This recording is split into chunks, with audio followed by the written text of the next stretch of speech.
라푼젤. 옛날에 간절히 아기를 기다리는 부부가 있었어요. 어느 날 마침내 하느님이 부부의 소원을 들어주시나 보다 했어요.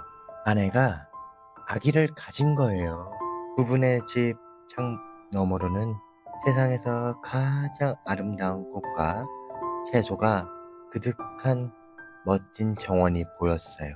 하지만 높다랗게 담을 둘러쳐서 아무도 감히 들어갈 수 없었지요. 엄청나게 무섭고 힘센 만연의 정원이었거든요. 하루는 아내가 창가에 서서 정원을 내려다보고 있었어요. 양상추라고 하고 라푼젤이라고도 하는 채소가 가득 자라고 있는 밭이 보였어요. 라푼젤이 어찌나 싱싱해 보이는지 몇 입 먹고 싶은 마음이 간절했지요. 아내는 날이 갈수록 그 마음이 강렬해졌어요. 그러다가 몸이 바싹 야위어서 뼈만 남을 지경이 되었어요. 얼굴도 창백해진 채 비참한 모습이 되었지요. 깜짝 놀란 남편이 물었어요. 여보, 이게 어찌 된 일이오? 저 라푼젤 몇 입을 못 먹으면 난 틀림없이 죽고 말 거예요. 남편은 아내를 무척 사랑했어요. 그래서 속으로 생각했지요. 아내를 죽게 놔둘 순 없다고.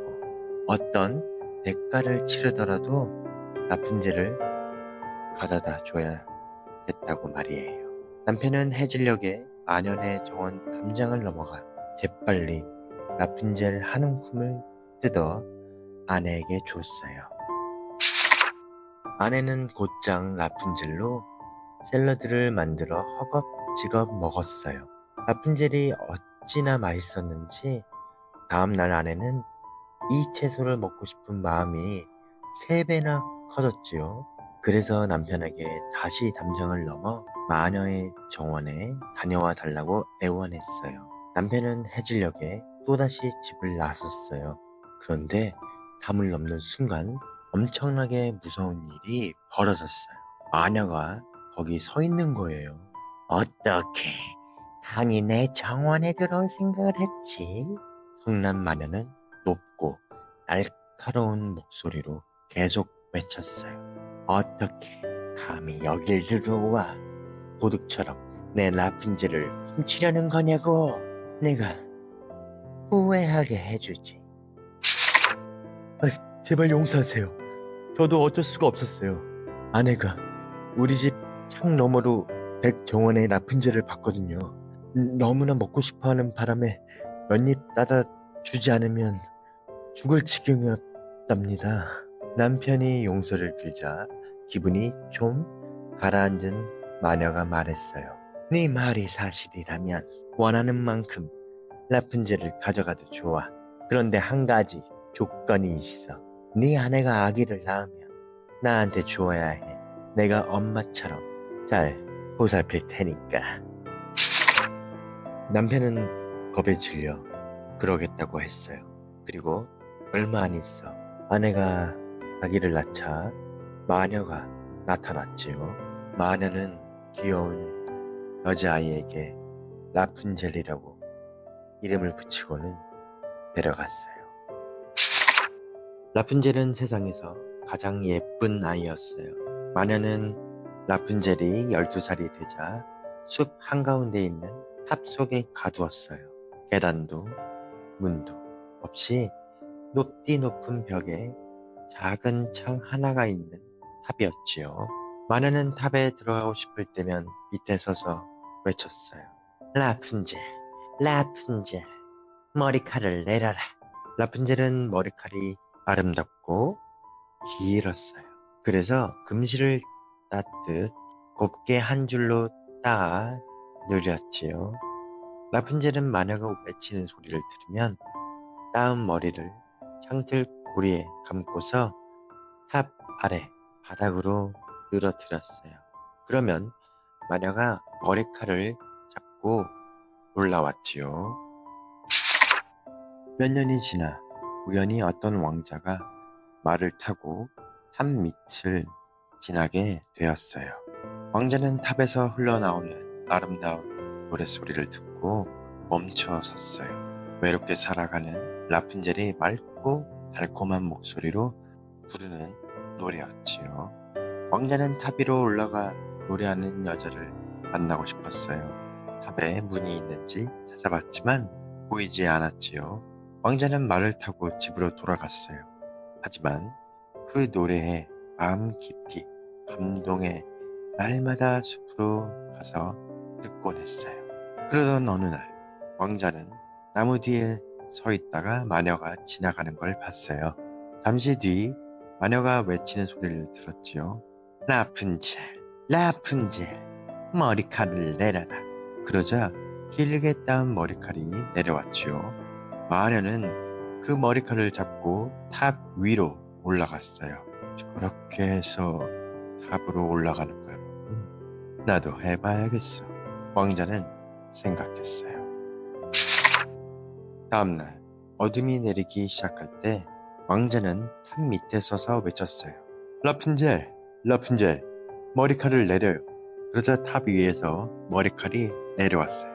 왕자는 머리칼을 잡고 위로 올라갔어요. 라푼젤은 왕자를 보자 겁이 났어요. 지금껏 남자를 본 적이 없었거든요. 왕자는 라푼젤에게 상냥하게 말을 걸었어요. 라푼젤이 부르는 노래에 마음 깊이 감동해서 잠시도 잊을 수가 없었다고, 꼭 만나고 싶었다고 말했지요. 이제 라푼젤은 겁나지 않았어요. 결혼해 주겠느냐고 묻는 왕자가 아주 젊고 잘생겼다는 걸 깨달았지요. 늙은 데모보다 자기를 훨씬 따스하게 대해줄 거라 믿었어요. 라푼젤은 왕자의 손에 자기 손을 올려놓으며 말했어요. 기꺼이 당신과 함께 가겠어요.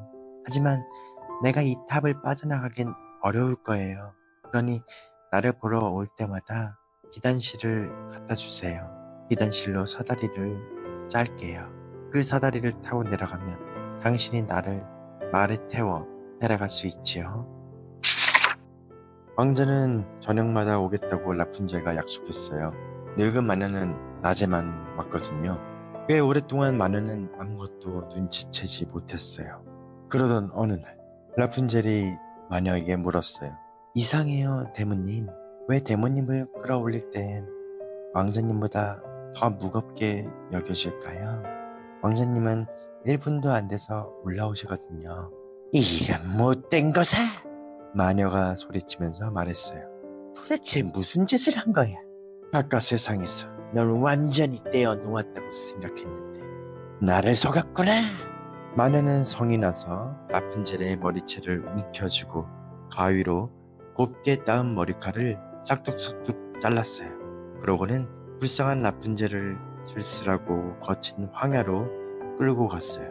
마녀는 라푼젤이 헐벗고 굶주린 채 엄청난 불행 속에 살게끔 황야에 내버렸어요.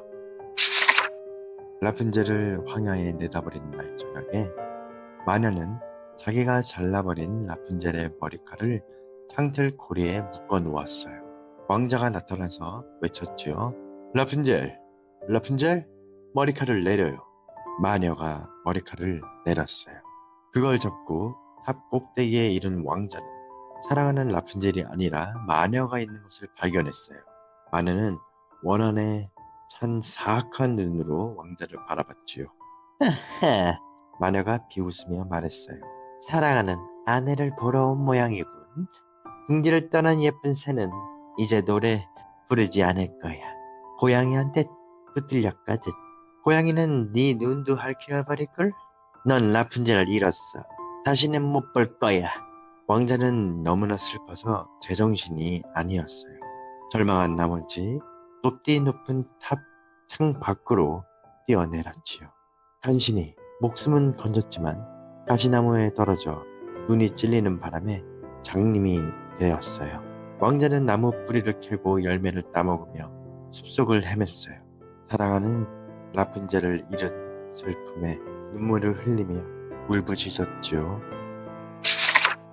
몇 해를 헤매고서 왕자는 마침내 거친 황야에 이르렀어요.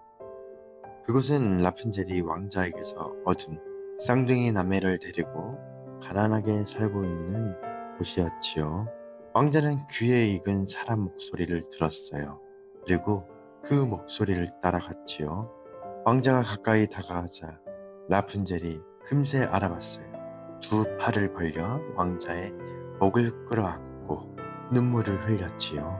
라푼젤의 눈물 두 방울이 왕자의 눈에 떨어지자 왕자는 눈을 떴어요. 그뿐 아니라 예전보다 훨씬 더 잘 볼 수 있게 되었지요. 왕자는 라푼젤을 데리고 자기 왕국으로 갔어요. 모든 사람들이 기뻐하며 환영했어요. 두 사람은 오랫동안 행복하게 잘 살았답니다. 영상이 좋으셨다면 구독과 좋아요 눌러주세요.